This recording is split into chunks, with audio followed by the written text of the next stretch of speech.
But the affair ended after just a month, when the cabinet secretary was alerted to a potential security risk by the head of MI5. At the same time as conducting an affair with Profumo, Keeler was sleeping with Yevgeny Ivanov. It was later alleged that Ivanov asked Keeler to try and find out from Profumo the date nuclear warheads would be delivered to West Germany. Profumo was told in no uncertain terms to break off the relationship. For 2 years, rumors swirled around Whitehall about the scandalous affair, but it stayed out of the public eye. In 1962, however, police were brought in to investigate a shooting incident involving 2 of Keeler's lovers. It didn't take long for both police and journalists to find out about the affair, but both parties remained silent due to a tradition of respecting politicians' private lives.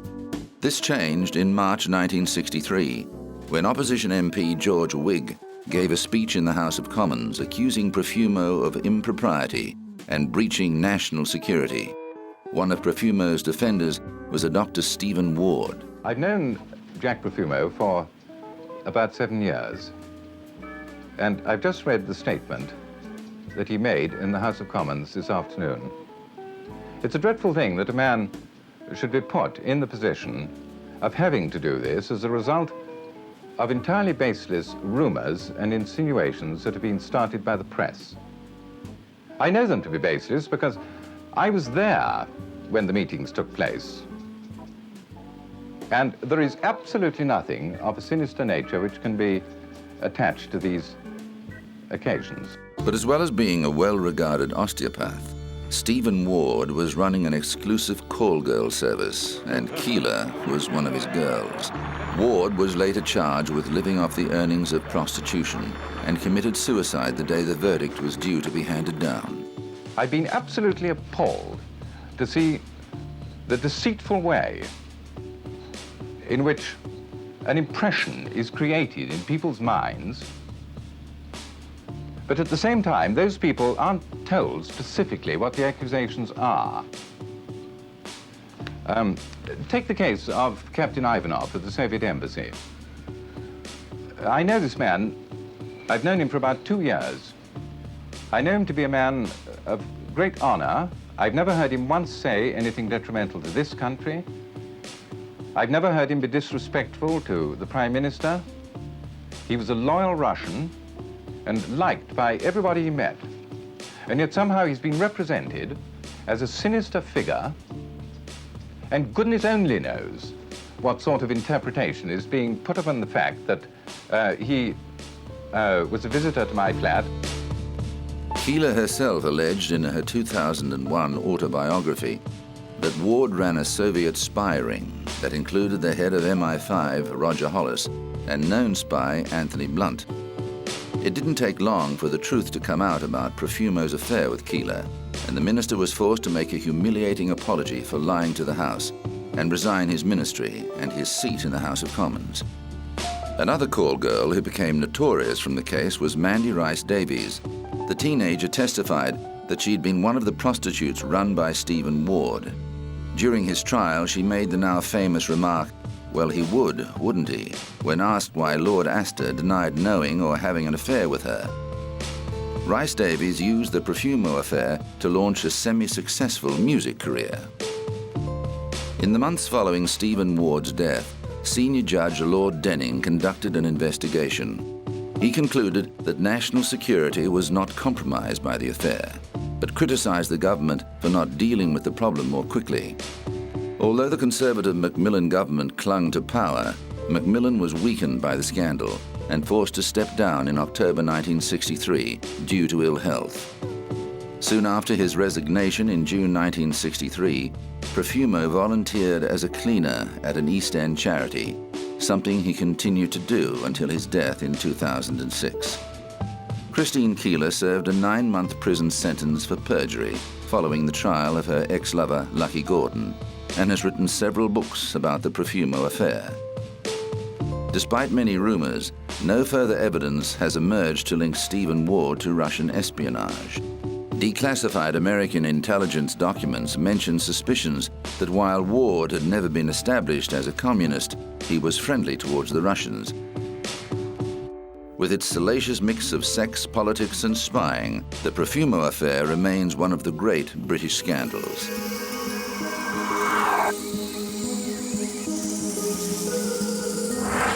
Coming up, a music legend on trial for murder.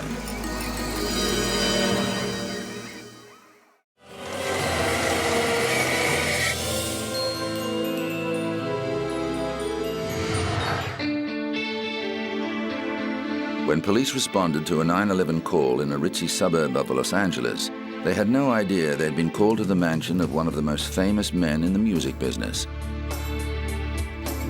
Inside the house, they discovered a woman's body slumped in a chair in the front hall, with a gunshot wound to her head. Chauffeur Adriana de Souza, an employee of music legend Phil Spector, had phoned in the death.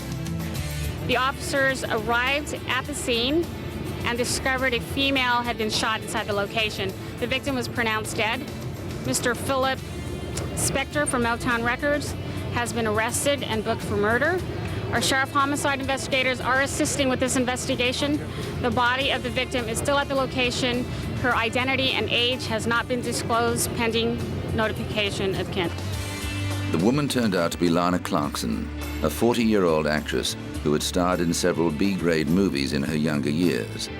After the parts dried up, Clarkson took a job as a nightclub hostess at the House of Blues in West Hollywood, where she met Phil Spector on the night in question. Clarkson accompanied Spector back to his Alhambra mansion for a drink, but was dead by the next morning. Police charged Spector with second-degree murder, and the case went to trial in 2007 after several postponements. The defense, led by high-powered attorney Bruce Cutler, alleged that police mistreated Spector before his arrest, preventing him from speaking to an attorney and pressuring him to make incriminating admissions. The evidence will show this was a tragic accident, and that it's a sad thing for any jury to see photographs that you saw. And the evidence will also show that back on February 3 of 2003, before they even had a cause of death, let alone a manner of death, they had murder on their mind. Murder on their mind. The police. The defense argued that Clarkson, not Spector, had fired the fatal shot and presented evidence from forensic expert Henry Lee.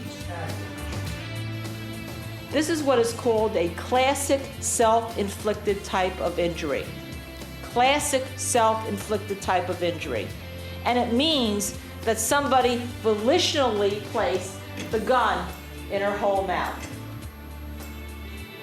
The wound is in the tongue, part of the wound, which means that the bullet grazed the tongue. But the defense failed in its bid to exclude incriminating evidence, including statements made by Spector while in custody and at the scene of the crime. Deputy District Attorney Alan Jackson told the jury of 9 men and 3 women that the accused put a loaded pistol inside Clarkson's mouth and shot her to death. He said Spector was a man who, when confronted with the right circumstances, turned sinister and deadly. The prosecution then presented a series of former girlfriends and lovers who testified that Spector had threatened them with a gun when they tried to leave his house. Jackson showed jurors a photo of Clarkson taken while she was alive, followed by a crime scene photo of her bloody body. 10 guns were later retrieved from Spector's mansion, and the .38 caliber Colt revolver that killed the victim also belonged to the accused. Despite protests from the defense, Judge Larry Fidler allowed the court to hear the testimony of Spector's chauffeur, Adriana de Souza, who was first on the scene. Jurors also heard a recording of the terrified 9/11 call de Souza made to police after he found the body. Spector looked at him square in the eye, didn't say another word. And he confessed, "I think I killed somebody." Adriana de Souza, shocked and not sure he had heard what he thought he heard from the gunshot, shocked, said, "Well, what happened, sir?" Spector's response was simply this.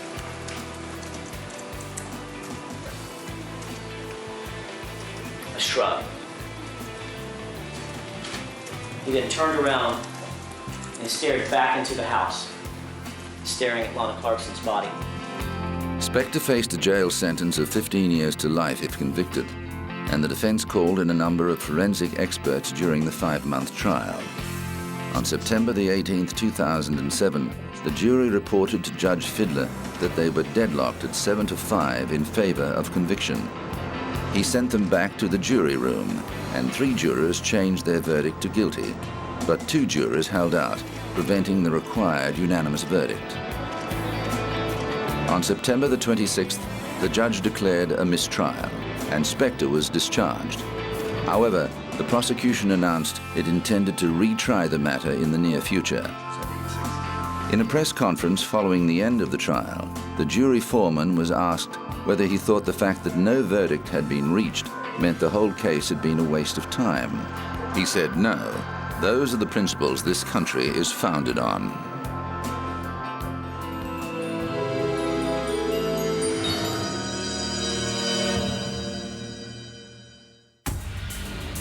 On the morning of October the 23rd, 1983, smoke filled the air at Beirut International Airport. Rescuers searched frantically through rubble looking for survivors of the truck bomb that had blasted the United States Marine Corps barracks housing hundreds of American peacekeepers. The same morning, suicide bombers detonated explosives 6 kilometers away at the headquarters of the French peacekeepers, killing 58 people. The scene at the American barracks was utter chaos. Terrorists had struck at 6:20 a.m., substituting a hijacked water truck for their own deadly vehicle. They crashed through several barriers before ending up in the lobby of the building, where they set off an explosion equivalent to 12,000 tons of TNT.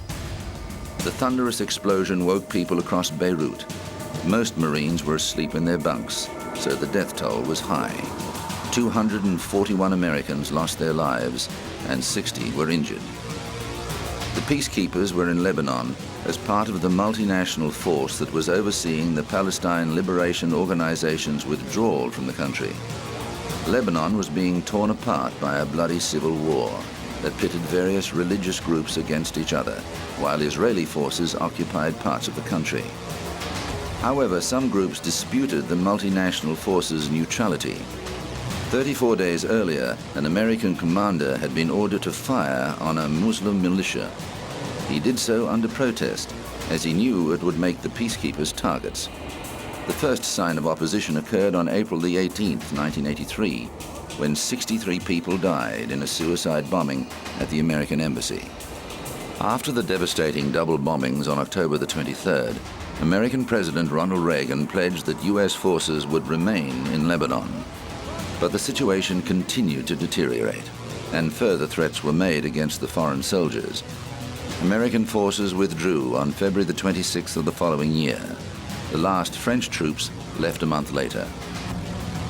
Several radical Shiite groups claimed responsibility for the attack, but many believed it was done under the umbrella of Hezbollah, a paramilitary group with links to Iran. In 2003, an American judge ruled that Hezbollah carried out the attack with support from senior Iranian government officials. The evidence included a National Security Agency intercept of a message from Iranian authorities that directed the Iranian ambassador in Syria to contact the head of terrorist group Islamic Amal and encourage him to take spectacular action against the United States Marines. In his judgment, Judge Lambeth said the court was unable to heal the pain suffered by the families of those who died in the bombings, but he said the court can take steps that will punish the men who carried out this unspeakable attack, and in doing so, try to achieve some small measure of justice for its survivors and for the family members of the 241 Americans who never came home. Iran has denied responsibility for the attack. In 2007, the same judge ordered Iran to pay $2.65 billion American dollars in damages to the families of those killed in the attack. Just a year later, the alleged mastermind of the bombing, Imad Muknir was assassinated by a car bomb, possibly planted by Israeli intelligence in association with Arab states. The attacks in Lebanon were the United States' first experience of suicide bombings. Sadly, they weren't the last.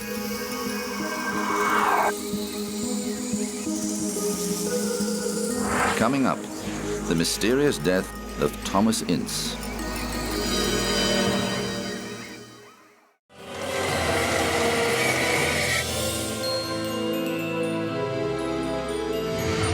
When Kimberly Jones was sentenced to a year in prison, surprisingly, it wasn't for crimes against fashion. I was, but I think, we sold it pretty good to my skin. And like, these babes are not going to take over the light on me. They always want to shine more than me. Not tonight, buddy. Known by her showbiz name, Lil Kim, the hip-hop artist was convicted of conspiracy and perjury charges in 2005 and served several months behind bars. The case stemmed from a gun battle that erupted outside WQHT-FM, known as Hot 97, when Lil Kim's entourage crossed paths with rival rap group Capone N. Noriega, whose song Bang Bang contains an insult to her from rival Foxy Brown. One man was hurt in the shootout that followed.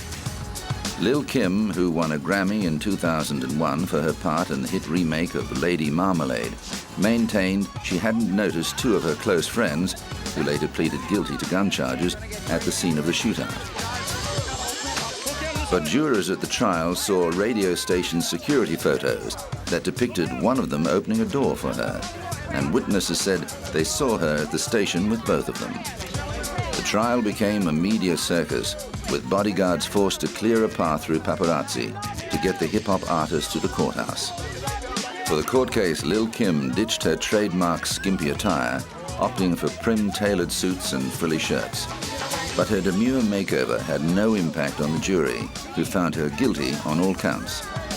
Before she was sentenced, the musician wept as she pleaded for leniency and apologized for her crimes.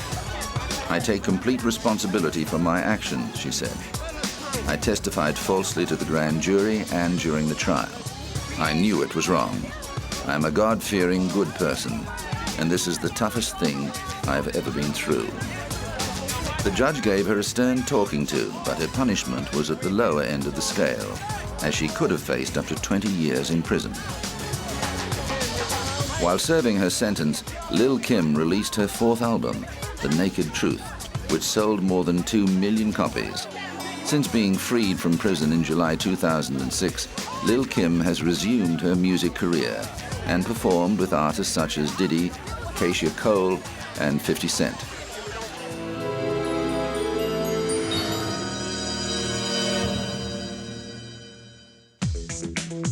In November 1924, movie director Thomas Ince was among a party of Hollywood royalty that set sail on a yacht owned by media baron William Randolph Hearst. 3 days later, he was dead. It didn't take long for the rumor mills to swing into action. The following day, a newspaper headline screamed, "Movie producer shot on Hearst's yacht," an allegation that was absent from future editions of the paper. But it was enough to set up an enduring legend. The official verdict, backed up by Ince's personal physician, was that Ince took ill on the yacht and returned home, where he died of heart failure on Wednesday, November the 19th, 1924. However, alternative theories soon sprang up, centering on the role of William Randolph Hearst, then one of the world's most powerful men. Hearst married chorus girl Millicent Wilson in 1903, and evidence has subsequently come to light suggesting that Hearst first knew her as a teenage prostitute, possibly working in her mother's brothel. They remained married to the end of Hearst's life and had 5 sons together. But Hearst became involved with actress Marion Davies in about 1916, and within 3 years the couple was openly living together, as Millicent refused to give him a divorce. The millionaire was infatuated with the starlet and created a production company, Cosmopolitan Pictures, solely to promote her career.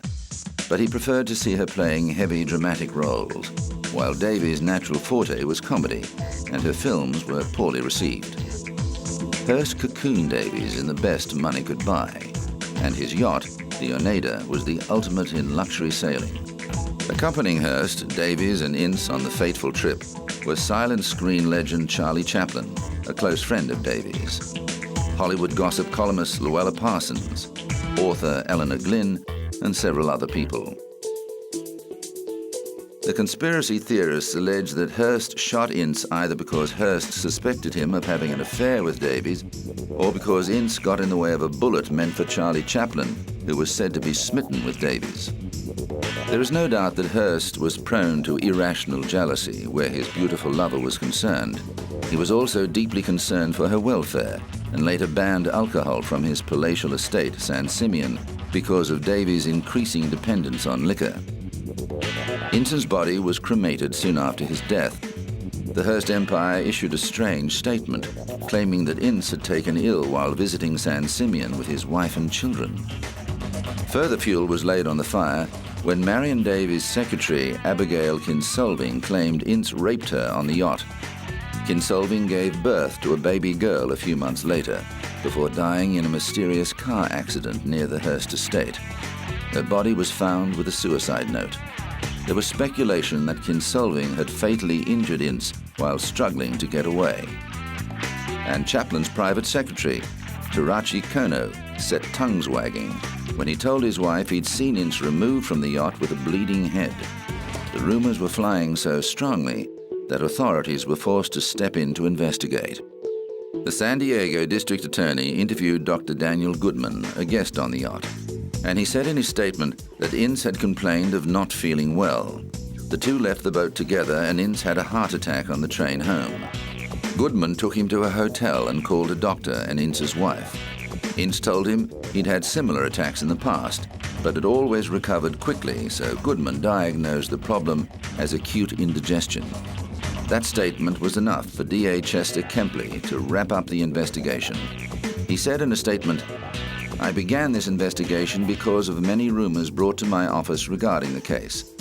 People interested in Ince's sudden death have continued to come to me with persistent reports, and in order to satisfy them, I did conduct an investigation. But after questioning the doctor and nurse who attended Mr. Ince at Del Mar, I am satisfied his death was from ordinary causes. Nonetheless, there are some who still believe that Thomas Ince's untimely death was anything but ordinary."